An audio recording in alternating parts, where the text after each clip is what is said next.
வணக்கம் நண்பர்களே, இன்னைக்கு நம்ம பார்க்க போகிற recipe mushroom gravy. Mushroom 1/4 kilo, 2 குடமிளகாய், மிளகு சீரகம் அரைச்ச பவுடர் ஒரு 4லேருந்து 3 டீஸ்பூன், எண்ணெய் தேவையான அளவு, 2 வெங்காயம் கட் பண்ணது, 2 தக்காளி கட் பண்ணது, 1/4 டீஸ்பூன் மஞ்சத்தூள், 1 டீஸ்பூன் கரம் மசாலா, உப்பு தேவையான அளவு, தண்ணீர் தேவையான அளவு, தனியாத்தூள் ஒரு டீஸ்பூன், மிளகாய்த்தூள் 1 டீஸ்பூன், இஞ்சி பூண்டு அரைச்சி பேஸ்ட் எடுத்துக்கணும், கருவேப்பிலை கொத்தமல்லி தேவையான அளவு. ஒரு வாணலி காஞ்சதும் எண்ணெய் கொஞ்சமாக ஊற்றி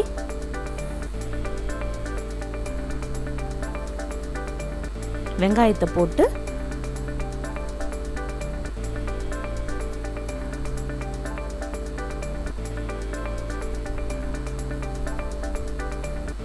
கருவேப்பிலை கொஞ்சம் போட்டு வதக்கணும்.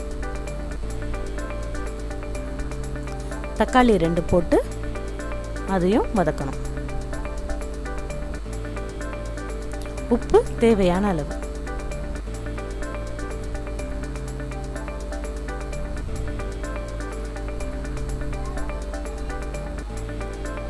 குடமிளகாய் 2 கட் பண்ணி போட்டோம் இல்லையா, அதையும் போட்டணும்.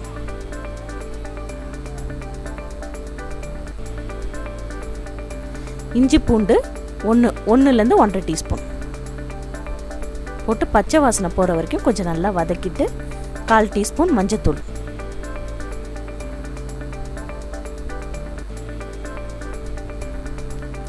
ஒரு டீஸ்பூன் கரம் மசாலா,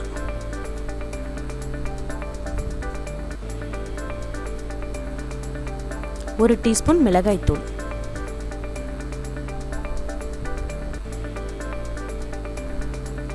ஒரு டீஸ்பூன் தனியாத்தூள்,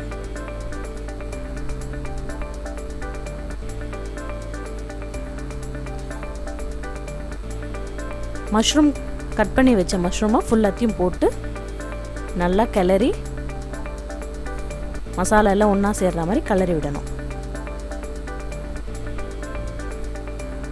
நல்லா கிளறினதுக்கு அப்புறமா மூடி போட்டு ஒரு 2 நிமிஷம் விடணும். மஷ்ரூம்லேயே தண்ணி இருக்கும், அந்த தண்ணி வத்துற வரைக்கும் கொஞ்சம் நல்லா கிளறினாலே அது எல்லாமே நல்லா ஒன்றா சேர்ந்துடும். மிளகு சீரகம் அரைச்சி வச்சோம் இல்லையா பவுடர், அதை மேலே தூவி கலரி எடுத்துக்கணும். ஒரு பாத்திரத்தில் எடுத்து வச்சிட்டோம்னா நம்மளுடைய மஷ்ரூம் கிரேவி ரெடி.